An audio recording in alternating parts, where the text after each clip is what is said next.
No dia 14 de agosto de 1894, uma multidão ansiosa se reuniu em frente ao Museu de História Natural de Oxford. Esta imensa construção gótica recebia o encontro anual da Associação Britânica para o Avanço da Ciência. Mais de 2.000 ingressos foram vendidos. E o museu estava lotado, esperando a palestra do professor Oliver Lodge.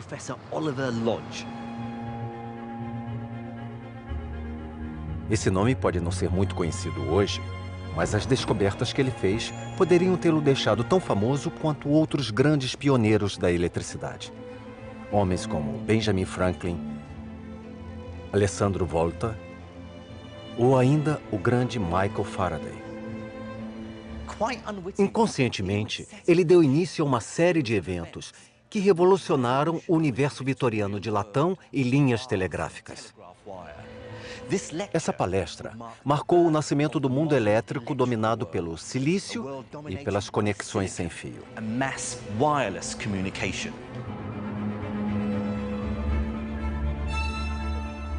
Neste programa, descobriremos como a eletricidade conectou o mundo através da radiodifusão e das redes de computadores. E como finalmente aprendemos a desvendar e explorar a eletricidade em nível atômico. Após séculos de experiências com eletricidade, uma nova era de conhecimento começava a surgir. A história da eletricidade. Episódio 3: Revelações e Revoluções.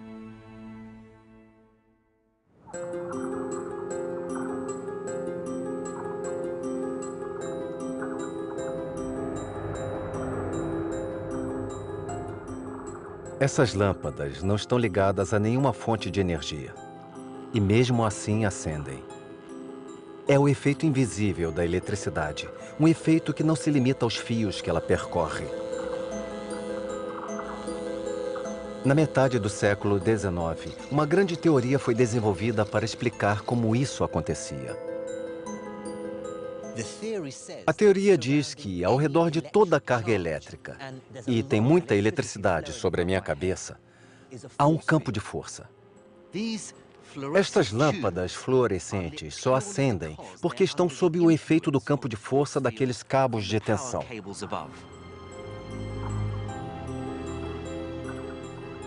A teoria de que a corrente elétrica pode, de alguma forma, criar um campo de força invisível foi inicialmente proposta por Michael Faraday, mas foi um brilhante jovem escocês, chamado James Clerk Maxwell, quem comprovou isso.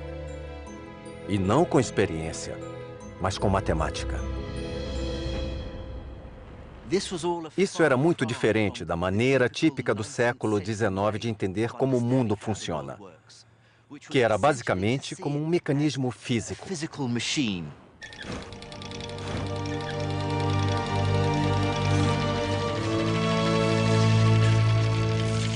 Antes de Maxwell, os cientistas construíam máquinas esquisitas ou concebiam experimentos incríveis para criar e medir a eletricidade.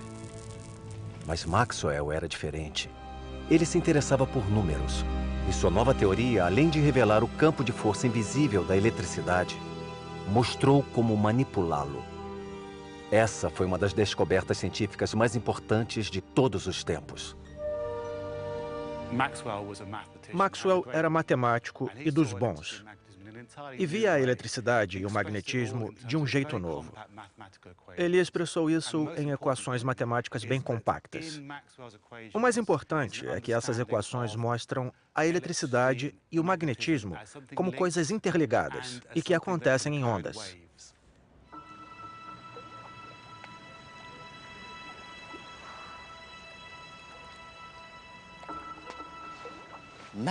Os cálculos de Maxwell mostravam como esses campos podiam ser transformados.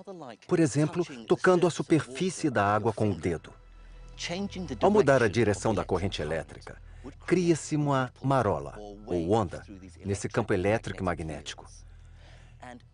E a mudança constante da direção da corrente para frente e para trás, como uma corrente alternada, produz uma série de ondas.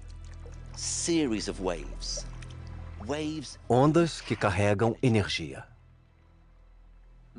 A matemática de Maxwell mostrava que a alteração das correntes elétricas resultava na emissão constante de grandes ondas de energia às proximidades. Ondas que se propagariam para sempre até serem absorvidas.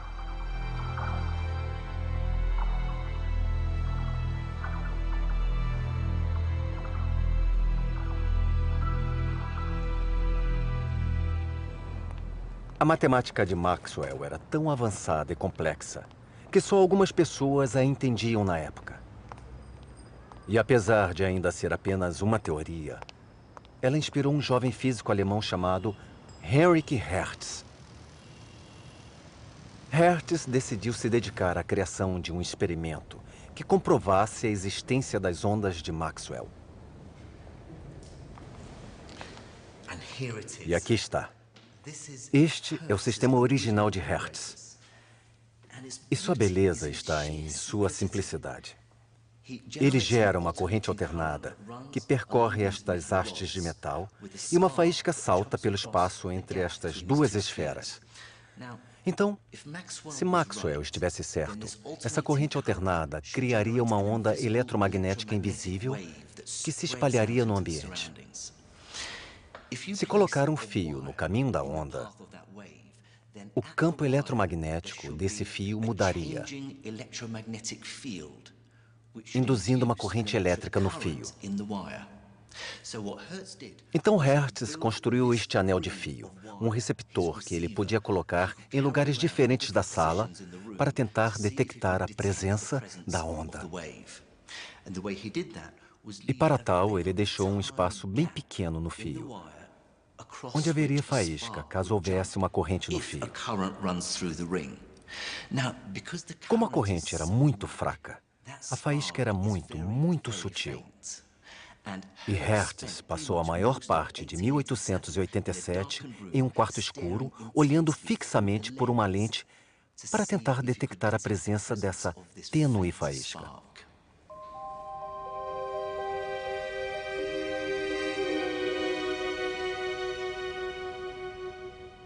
Mas Hertz não era o único tentando criar as ondas de Maxwell.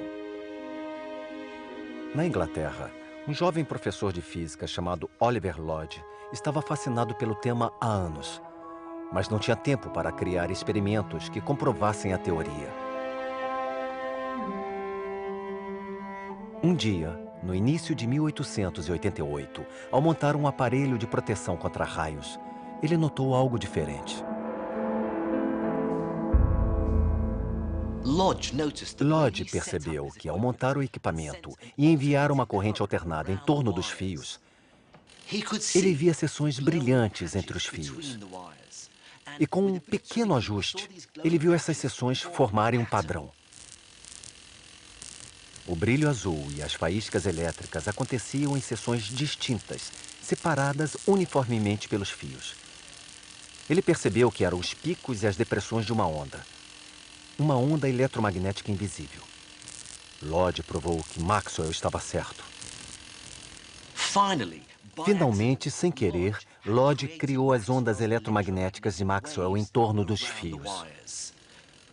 A grande pergunta foi respondida. Entusiasmado com sua descoberta, Lodge se preparou para anunciá-la ao mundo no encontro científico anual organizado pela Associação Britânica. Mas antes disso, ele decidiu tirar férias. O momento não podia ser pior, porque na Alemanha, ao mesmo tempo, Heinrich Hertz também testava as teorias de Maxwell.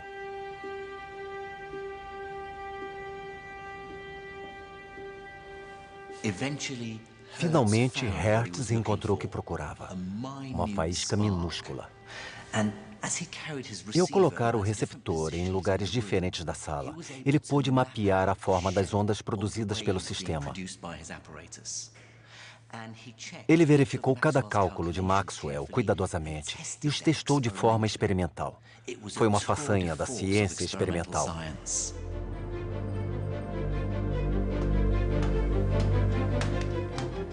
Na Grã-Bretanha, enquanto multidões se reuniam para o encontro da Associação Britânica, Oliver Lodge voltava de férias descansado e cheio de expectativa.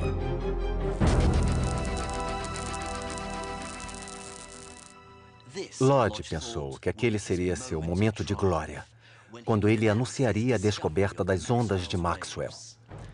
Seu grande amigo, o matemático Fitzgerald, fez o discurso de abertura do encontro. E nele, anunciou que Heinrich Hertz havia publicado resultados impressionantes. Ele tinha detectado as ondas de Maxwell viajando no espaço. Apanhamos o raio das mãos de Júpiter e escravizamos todo o éter predominante, disse ele. Bom, imagine como Lodge se sentiu ao ter seu raio roubado. O professor Oliver Lodge perdeu seu momento de glória, derrotado por Heinrich Hertz. O sistema de ondas eletromagnéticas de Hertz, ou ondas de rádio, embora não se soubesse na época, levaria a uma revolução nas comunicações do século seguinte.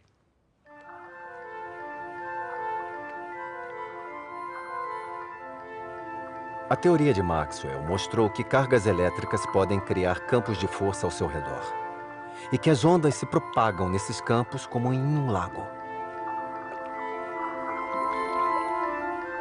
E Hertz construiu um dispositivo que podia criar e detectar as ondas que passavam pelo ar. Mas quase imediatamente houve outra revelação na compreensão da eletricidade. Uma revelação que novamente envolveria o professor Oliver Lodge e novamente seu raio seria roubado.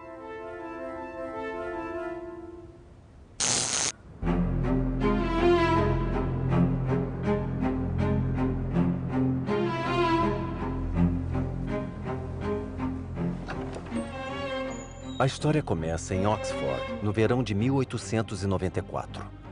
Hertz morreu repentinamente naquele ano e Lodge preparou uma palestra comemorativa com uma demonstração que levaria a ideia das ondas a um público maior.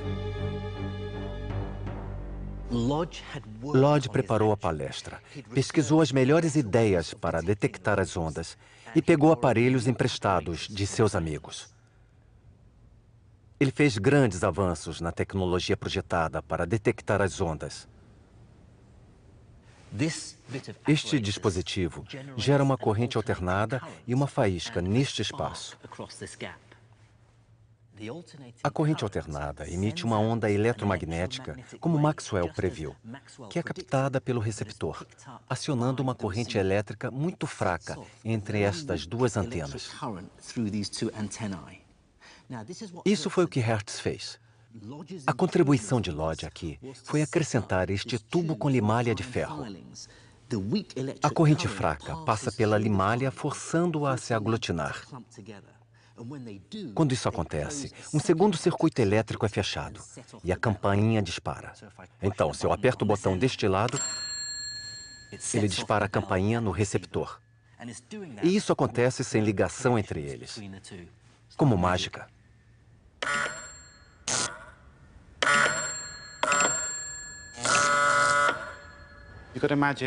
Vamos imaginar a casa cheia, com muitas pessoas na plateia, e de repente elas veem como num passe de mágica, uma campainha tocando. É bem impressionante. Pode não ter sido a apresentação mais emocionante já vista, mas certamente a plateia ficou surpresa. O sistema de Lodge, mostrado assim, deixou de parecer um experimento científico. Na verdade, ele parecia muito com a máquina de telégrafo, que tinha revolucionado a comunicação. Mas sem todos aqueles cabos entre as estações de envio e recebimento. Para os membros mais esclarecidos da plateia, isso significava mais do que provar que o mestre Maxwell estava certo. Era uma nova forma de comunicação revolucionária.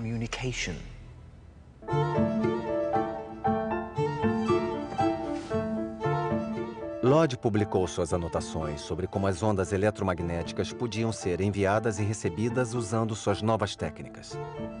Por todo o mundo, inventores, amadores, entusiastas e cientistas leram os relatos de Lodge com avidez e começaram a experimentar as ondas hertzianas. Dois personagens bem diferentes foram inspirados por elas. Ambos trouxeram melhorias ao telégrafo sem fio e ambos são lembrados por sua contribuição à ciência muito mais que Oliver Lodge. O primeiro era Guglielmo Marconi. Marconi era um homem muito inteligente, astuto e muito encantador. Sem dúvida tinha o charme ítalo-irlandês e conseguia usar isso com todo mundo, desde jovens mulheres a cientistas de renome mundial. Marconi não era cientista, mas leu tudo o que podia sobre o trabalho de outras pessoas para conseguir montar seu próprio aparelho de telégrafo sem fio. E talvez por ter crescido em Bolonha, razoavelmente perto da costa italiana, ele tenha percebido logo o potencial da comunicação sem fio para uso marítimo. Então, com apenas 22 anos, ele veio a Londres com sua mãe irlandesa para comercializá-lo. A outra pessoa inspirada pela palestra de Lodge era um professor do President's College em Calcutá, chamado Jagadish Chandra Bose. Apesar da formação em Londres e Cambridge, a indicação de um indiano como cientista em Calcutá foi uma batalha contra o preconceito racial. Dizia-se que indianos não tinham o temperamento necessário para a ciência exata. Bom, Bose estava decidido a provar o contrário.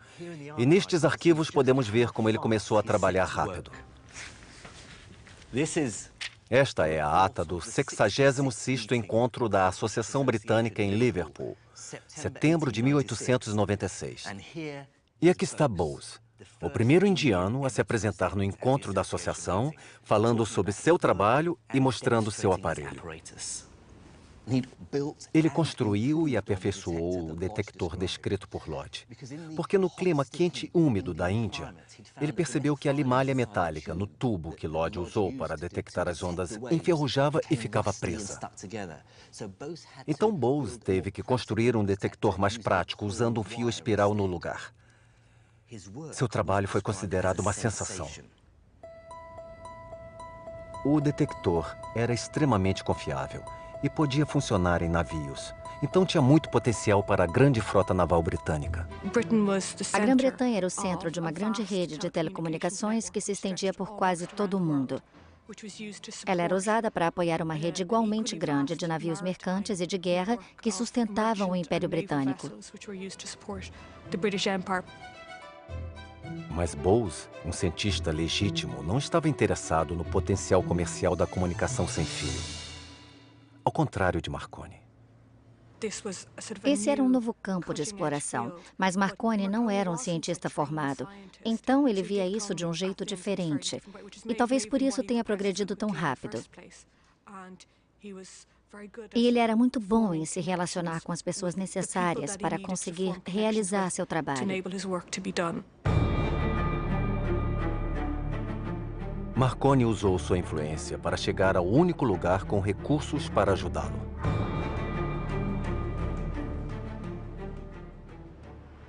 O Correio Britânico era uma instituição muito poderosa. Quando Marconi chegou a Londres em 1896, estes prédios eram recém-construídos e já forneciam serviços postais e telegráficos ao Império. Marconi tinha trazido seu aparelho telegráfico da Itália, afirmando que podia enviar sinais sem fio a distâncias inéditas.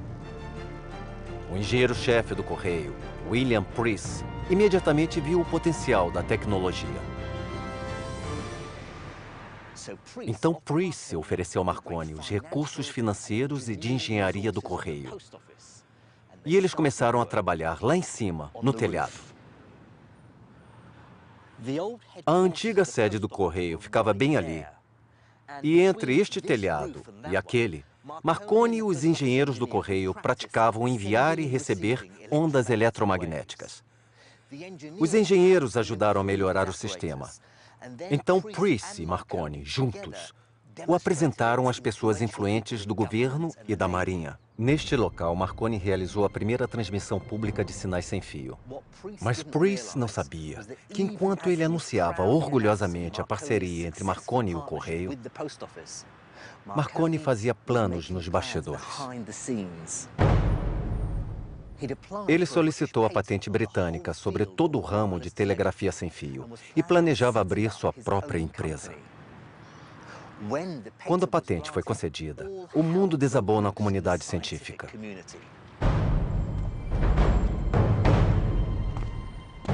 Aquela patente era em si revolucionária. As patentes só eram concedidas para coisas que não fossem de domínio público. Mas Marconi notoriamente escondeu seu equipamento em uma caixa secreta.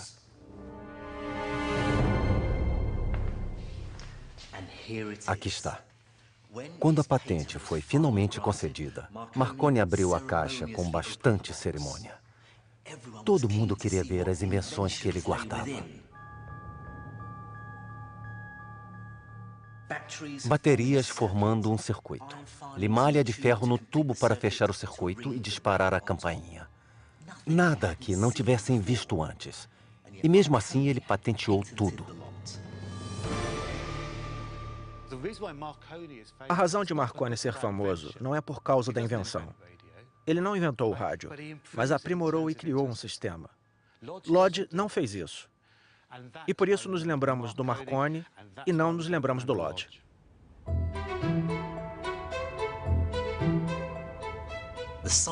A comunidade científica ficou empolvorosa. Ali estava um jovem que sabia muito pouco da ciência por trás do equipamento prestes a fazer fortuna com o trabalho deles. Até seu maior defensor, Preece, ficou decepcionado e magoado quando soube que Marconi ia seguir sozinho e abrir sua própria empresa. Lodge e outros cientistas decidiram começar a patentear cada pequeno detalhe e melhoria que fizessem aos seus equipamentos.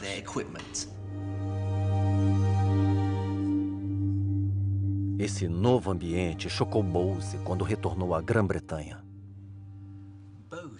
Bose escreveu para casa desgostoso com o que viu na Inglaterra. Dinheiro, dinheiro, dinheiro, o tempo todo que cobiça devastadora. Queria que pudesse ver a loucura por dinheiro do povo daqui. Sua desilusão ao ver aquelas mudanças no país que admirava pela integridade e excelência científicas era evidente. Até que finalmente os amigos dele o convenceram a registrar sua primeira e única patente de um novo tipo de detector de ondas. Foi essa descoberta que levou o mundo a uma revolução ainda maior. Ele havia descoberto o poder dos cristais. Ele substituiu a técnica antiga da limalha de ferro, que era suja, complicada e limitada, e criou uma nova forma de detectar ondas de rádio que se tornou o cerne dessa indústria. A descoberta de Bose era simples, mas significou muito para o mundo moderno. Quando alguns cristais entram em contato com metal para testar sua condutividade, eles podem reagir de maneira estranha e variável. Veja este cristal, por exemplo.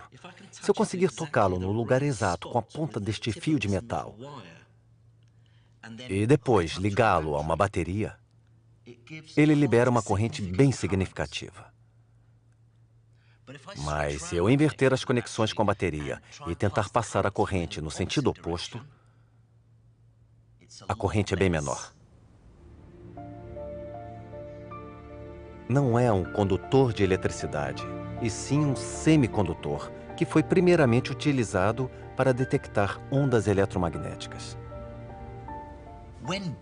Quando Bose usou um desses cristais em seu circuito, ao invés de limalha de ferro, ele notou que se tratava de um detector de ondas eletromagnéticas muito mais eficiente. Essa estranha propriedade da junção entre o fio, conhecido como bigode de gato, e o cristal, que permitia a corrente passar mais facilmente em uma direção que em outra, significava que ele podia ser usado para extrair sinais das ondas eletromagnéticas. Naquela época, ninguém sabia por que certos cristais agiam dessa forma.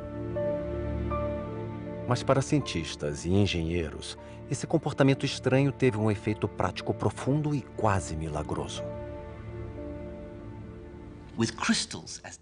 Usando cristais como detectores, agora era possível transmitir e detectar o real som da voz humana ou música.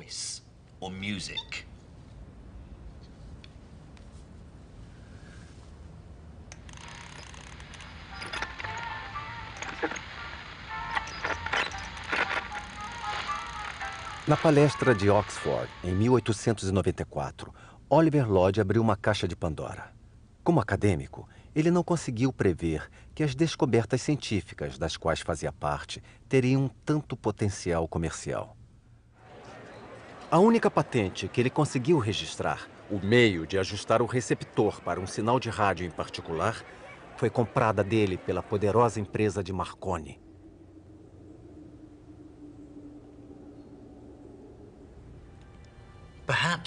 Talvez a maior revolta de Lodge tenha sido em 1909, quando Marconi recebeu o Prêmio Nobel de Física pela comunicação sem fio. É difícil imaginar ofensa maior ao físico que perdeu por tão pouco para Hertz na descoberta das ondas de rádio, e que então mostrou ao mundo como elas podiam ser enviadas e recebidas.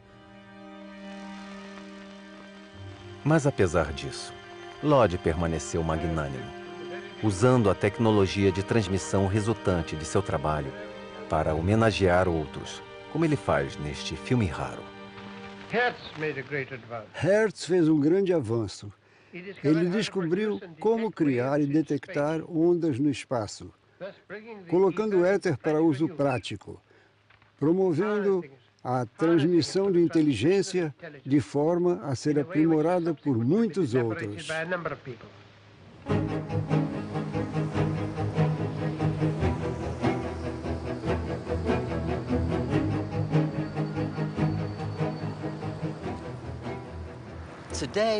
Hoje é difícil imaginar um mundo sem transmissão. Imaginar uma época em que as ondas de rádio sequer tinham sido sonhadas.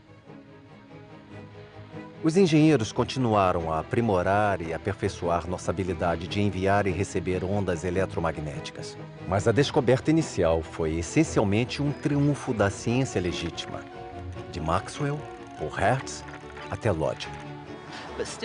Entretanto, a natureza da eletricidade em si continuou sem explicação. Afinal, o que criava aquelas cargas elétricas e correntes? Embora os cientistas estivessem aprendendo a explorar a eletricidade, eles ainda não sabiam o que era exatamente. Mas isso estava sendo estudado, com experiências que analisavam o fluxo da eletricidade em materiais diferentes. No ano de 1850, um dos maiores experimentalistas da Alemanha e talentoso soprador de vidro, Heinrich Geissler, criou estas belas peças.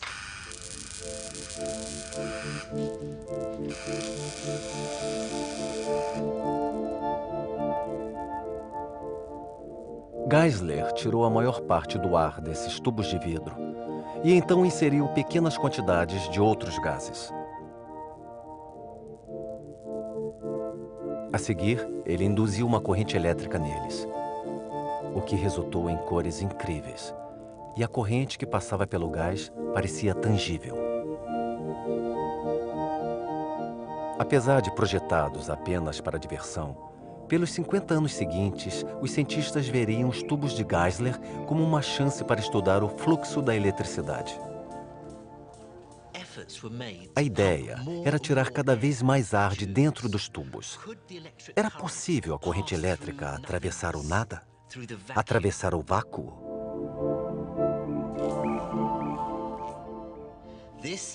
Este é um folheoscópio raro do cientista britânico que criou um vácuo bom o suficiente para responder essa pergunta. Seu nome era William Crookes.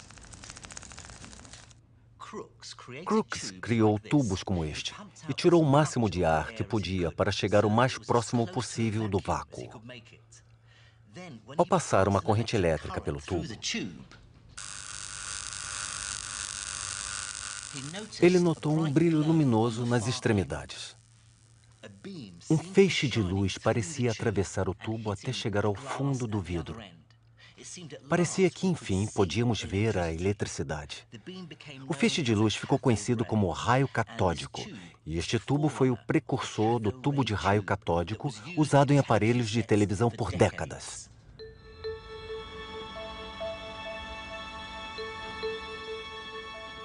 O físico J.J. Thomson descobriu que os feixes eram compostos de partículas minúsculas com carga negativa. E por carregarem eletricidade, foram chamadas de elétrons. Os elétrons só se moviam em uma direção, da placa de metal aquecida para a placa de carga positiva na outra ponta, mostrando o mesmo comportamento dos cristais semicondutores de Bose. Mas enquanto os cristais de Bose eram muito temperamentais e só funcionavam no ponto certo, esses tubos se mostravam mais estáveis. Eles foram chamados de válvulas e logo substituíram os cristais de todos os aparelhos de rádio. Essas descobertas levaram a uma explosão de novas tecnologias.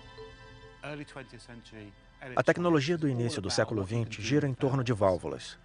A indústria do rádio usava válvulas, as primeiras televisões usavam válvulas, até os primeiros computadores. O mundo da eletrônica foi construído com elas.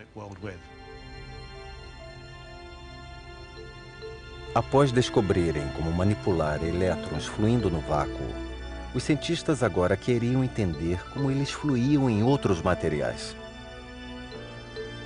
Mas isso significava entender o que compunha esses materiais: os átomos.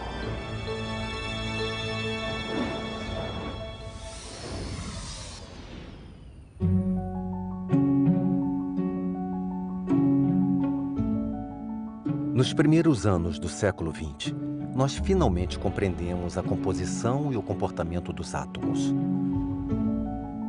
E assim, o que a eletricidade era em escala atômica.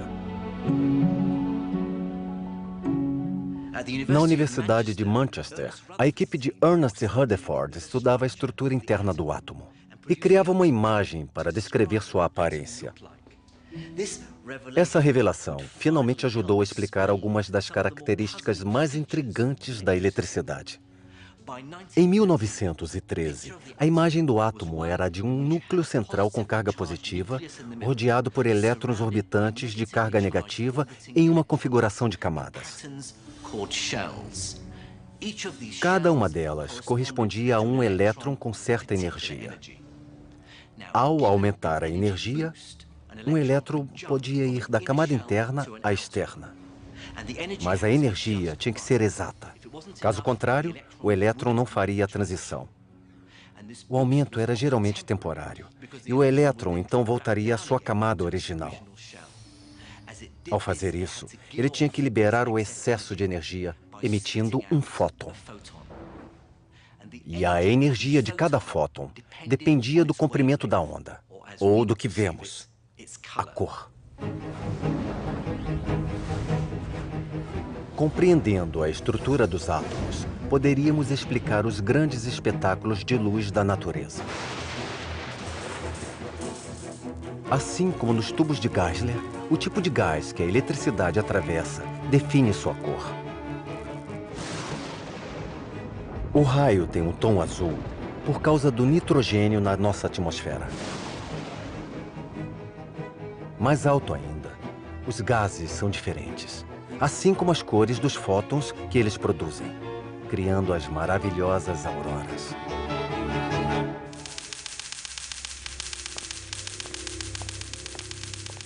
Compreender os átomos, como eles se encaixam nos materiais e como os elétrons se comportam, foi fundamental para entender a natureza básica da eletricidade.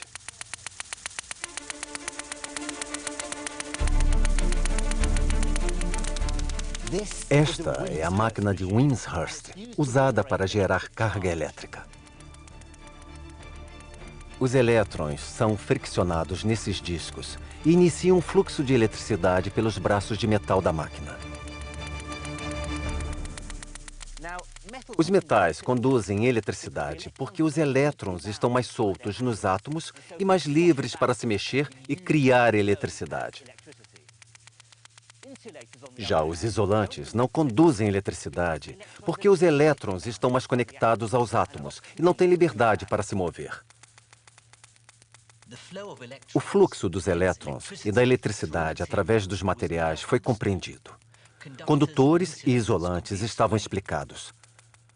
O mais difícil de entender eram as estranhas propriedades dos semicondutores. O mundo eletrônico atual se baseia nos semicondutores e estagnaria sem eles. Jagadish Chandra Bose chegou perto de entendê-los em 1890. Mas ninguém podia prever a futura importância deles. Mas com o início da Segunda Guerra Mundial, as coisas estavam prestes a mudar.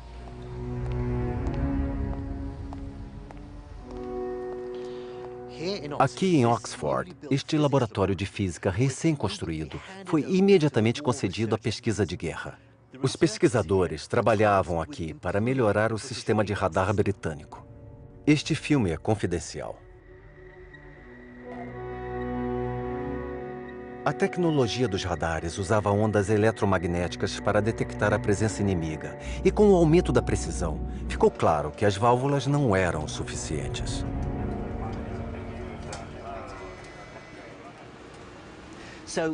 Então, a equipe recorreu à tecnologia antiga. No lugar de válvulas, foram usados cristais semicondutores. Mas não foram usados o mesmo tipo de cristal que Bose usou. Eles usaram silício. Este dispositivo é um receptor de cristal de silício. Ele tem um pequeno espiral de tungstênio que toca a superfície de um pequeno cristal de silício. É incrível como isso foi importante.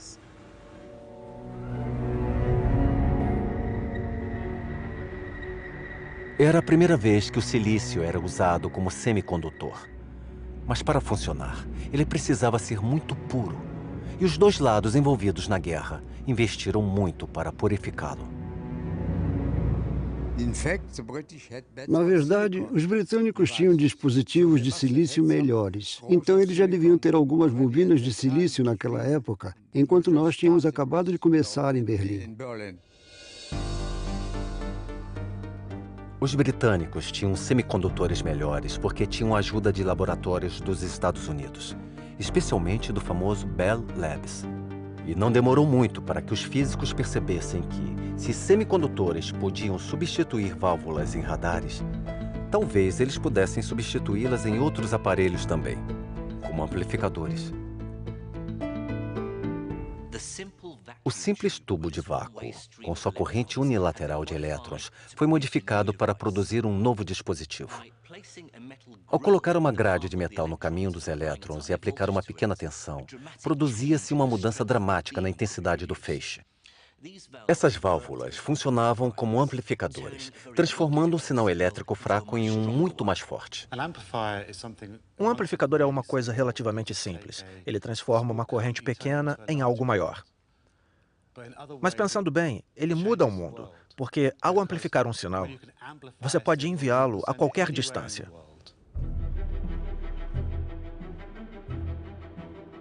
Logo que a guerra acabou, o especialista alemão Herbert Martorell e seu colega Heinrich Welker começaram a construir um aparelho semicondutor que funcionasse como amplificador elétrico. E aqui está o primeiro modelo eficaz que Martorell e Welker fizeram. Ali dentro podemos ver o cristal e os fios que se conectam a ele. Se passarmos uma pequena corrente por um dos fios, isso induz uma corrente muito maior no outro, agindo como um amplificador de sinal. Esses pequenos dispositivos podiam substituir válvulas grandes e caras em redes de telefonia de longa distância, rádios e em outros equipamentos que precisassem de um sinal mais forte. Martorell imediatamente percebeu o que tinha criado, mas seus chefes não se interessaram. Até que um estudo foi publicado em um periódico anunciando uma descoberta do Bell Labs. A equipe de pesquisa deles se deparou com o mesmo efeito e agora anunciava sua invenção para o mundo, que foi batizada de transistor. Eles descobriram em dezembro de 47 e nós no começo de 48. Mas é a vida. Eles descobriram um pouco antes o efeito, mas curiosamente os transistores não eram bons.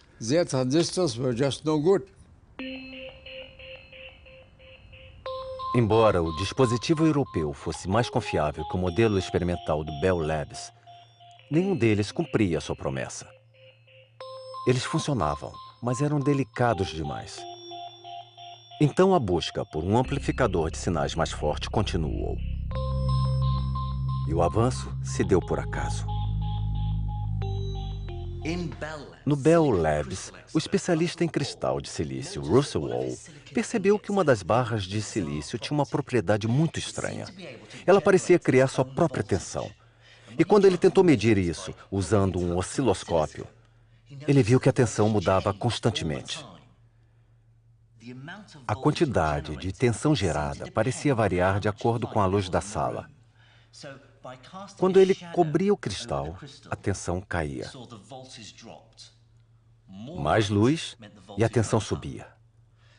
Além disso, quando ele ligou um ventilador entre a lâmpada e o cristal, a tensão começou a oscilar, na mesma frequência em que as pás do ventilador produziam sombras sobre o cristal. Um dos colegas de O imediatamente percebeu que a barra tinha uma fenda que formava uma ligação natural. E essa pequena ligação na barra, inicialmente sólida, agia como uma delicada ligação entre a ponta do fio e o cristal na experiência de Bose. Mas aqui, ela era sensível à luz. A barra rachou porque cada lado tinha níveis diferentes de impurezas. Um lado tinha um pouco mais do elemento fósforo e o outro um pouco mais de outra impureza, o boro. E os elétrons pareciam conseguir atravessar do lado do fósforo para o lado do boro, mas não ao contrário. Os fótons da luz brilhando sobre o cristal estavam expulsando os elétrons dos átomos. Mas eram os átomos de impureza que estavam causando isso. O fósforo tem um elétron para ceder. E o boro está disposto a receber outro. Assim, os elétrons fluíam do lado do fósforo para o lado do boro, consequentemente fluindo de forma unilateral pela fenda.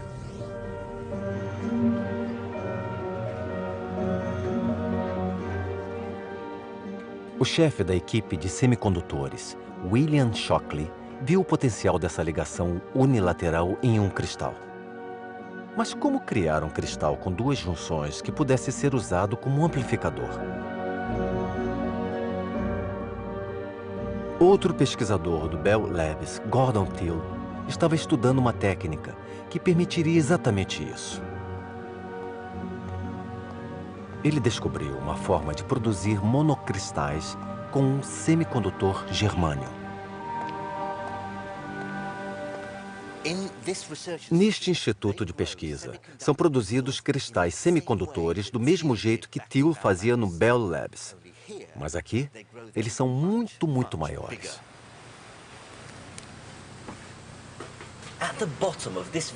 No fundo deste tanque, está um recipiente com germânio quente derretido, o mais puro possível. Dentro dele estão alguns átomos com a impureza necessária para alterar suas propriedades condutoras. O braço giratório acima tem um cristal semente na ponta, que foi colocado no líquido e que será lentamente erguido.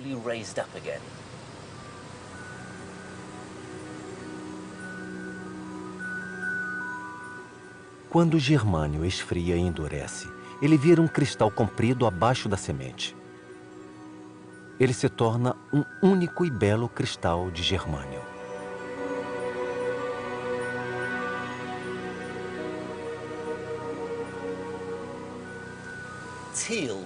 Thiel percebeu que, enquanto o cristal se desenvolve, outras impurezas podem ser adicionadas e misturadas. Isso cria um monocristal com camadas finas de impurezas diferentes que resultam em junções no cristal.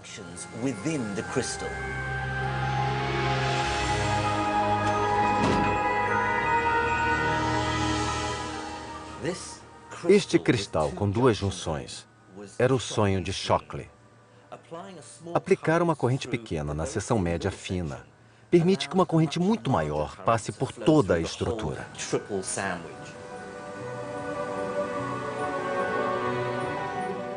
De um único cristal desses, centenas de blocos menores podiam ser cortados.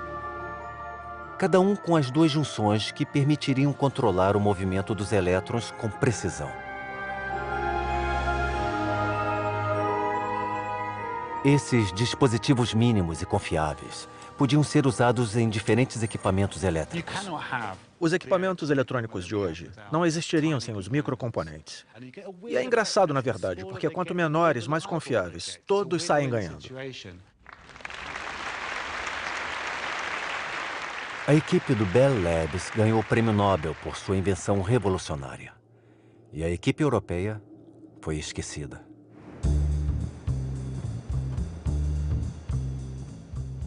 William Shockley saiu do Bell Labs em 1955 e abriu seu próprio laboratório de semicondutores no interior da Califórnia e contratou os melhores físicos do país. Mas o clima de festa não durou muito, porque era muito difícil trabalhar para Shockley. As pessoas saíam da empresa porque não gostavam de como ele as tratava. O fato de Shockley ser tão insuportável originou o Vale do Silício. Ele deu início a todo esse processo de divisão, crescimento e novas empresas. E tudo começou com Shockley sendo um ser humano tão revoltante.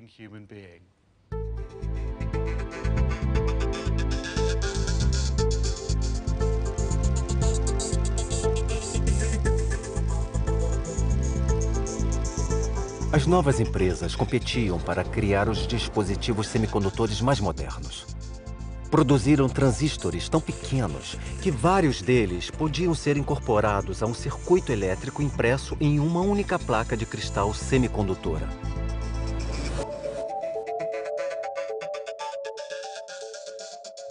Esses chips minúsculos e confiáveis podiam ser usados em diferentes equipamentos eletrônicos, especialmente em computadores. Começava uma nova era.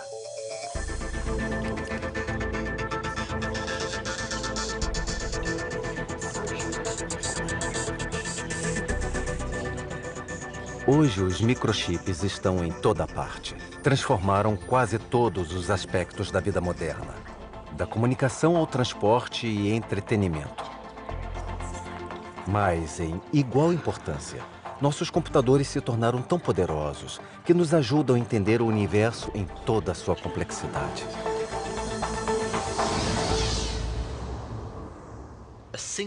Um único microchip como este pode conter quase 4 bilhões de transistores. É incrível como a tecnologia evoluiu em 60 anos. É fácil pensar que com os grandes avanços feitos em compreender e explorar a eletricidade, tenha sobrado pouco para aprender. Mas não é assim. Por exemplo, fazer circuitos cada vez menores implica que uma característica da eletricidade, conhecida por mais de um século, se tornou cada vez mais problemática: a resistência. O chip de computador deve ser constantemente resfriado. Se tirarmos a ventoinha, é isso que acontece. Está disparando. 100, 120, 130 graus.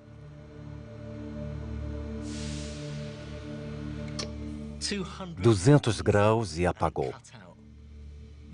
Apenas alguns segundos e o chip ficou cozido. Como os elétrons circulam pelo chip, eles não se mexem livremente. Eles batem nos átomos de silício. E a energia perdida pelos elétrons produz calor. Às vezes, isso é útil. Inventores criaram aquecedores elétricos e fornos, e sempre que havia brilho incandescente, nascia uma lâmpada. Mas resistência em aparelhos eletrônicos e linhas de força desperdiça muita energia, e é um grande problema.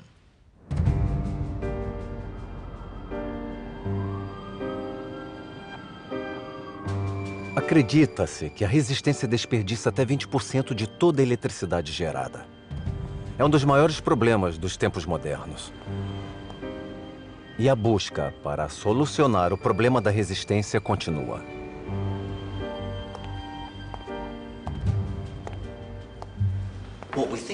O que entendemos como temperatura é, na verdade, quantos átomos vibram em um material. Se os átomos vibram, então é mais provável que os elétrons circulando batam neles. Então, quanto mais quente o material, maior é a resistência elétrica. E quanto mais frio, menor é a resistência. Mas o que acontece se resfriar muito, perto de zero absoluto? Menos 273 graus centígrados. Bom, a zero absoluto não tem calor nenhum. Então os átomos não se movem. O que acontece então à corrente de eletricidade, aos elétrons?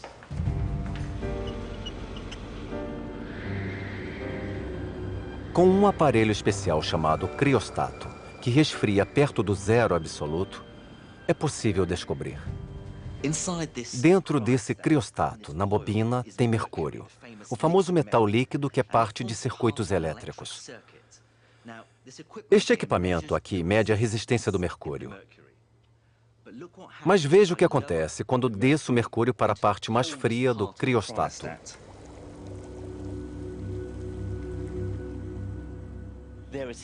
Aí está. A resistência caiu para zero. O mercúrio, como outras substâncias conhecidas, tem a propriedade de se tornar um supercondutor e não apresentar resistência nenhuma ao fluxo de eletricidade. Mas isso só funciona quando os materiais estão muito frios. Se pudéssemos usar um material supercondutor nas linhas de força e aparelhos eletrônicos, evitaríamos perder nossa preciosa energia elétrica para a resistência.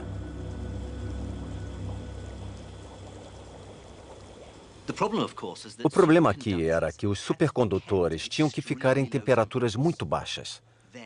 Então, em 1986, fizeram uma descoberta. Em um pequeno laboratório perto de Zurique, Suíça, físicos da IBM acharam condutividade em uma nova classe de materiais que está sendo considerada uma das descobertas científicas mais importantes em décadas. Este é um bloco do mesmo material dos pesquisadores na Suíça. Não parece nada demais. Mas quando o resfriamos com nitrogênio líquido, algo especial acontece. Ele se torna um supercondutor. Como a eletricidade e o magnetismo estão intimamente conectados, isso lhe garante propriedades magnéticas igualmente incríveis. Este ímã está suspenso, levitando sobre o supercondutor. E a boa notícia é que mesmo frio, este material está bem acima de zero absoluto.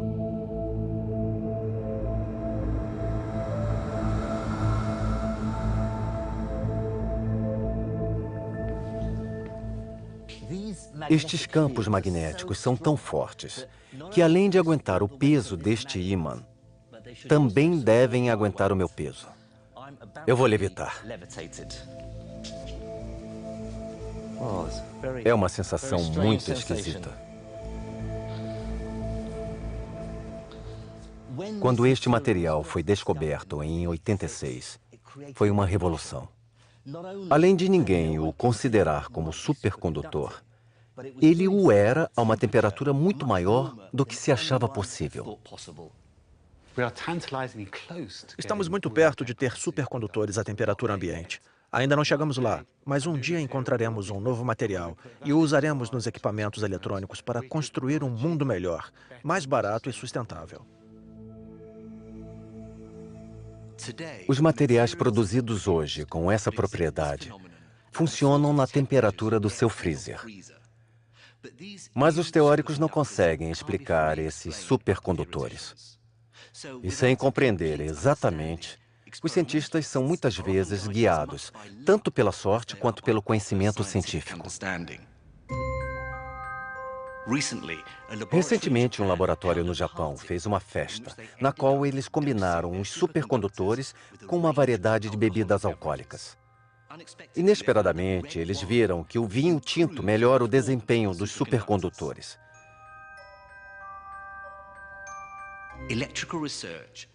A eletricidade agora tem uma nova chance de revolucionar o mundo, se supercondutores a temperatura ambiente forem encontrados.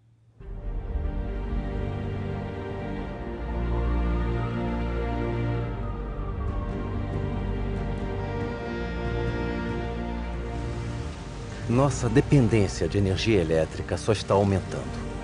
E quando entendermos completamente o funcionamento dos supercondutores, um novo mundo eletrônico surgirá. Ele nos levará a um dos períodos mais marcantes de invenções e descobertas humanas.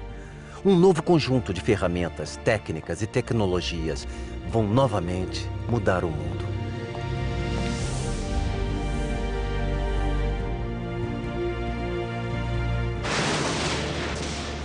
A eletricidade mudou o mundo. Há apenas algumas centenas de anos, ela era uma maravilha misteriosa e mágica. Depois, ela chegou ao laboratório, com uma série de experimentos estranhos e fantásticos. E foi finalmente dominada e utilizada. Ela revolucionou a comunicação, primeiro com os cabos, depois com as ondas, alcançando campos distantes. Ela abastece e ilumina o mundo moderno. Hoje é impossível imaginar a vida sem eletricidade. Ela define nossa era. E estaríamos completamente perdidos sem ela. Mesmo assim, tem mais. Estamos novamente no início de uma era de descobertas, de uma nova revolução.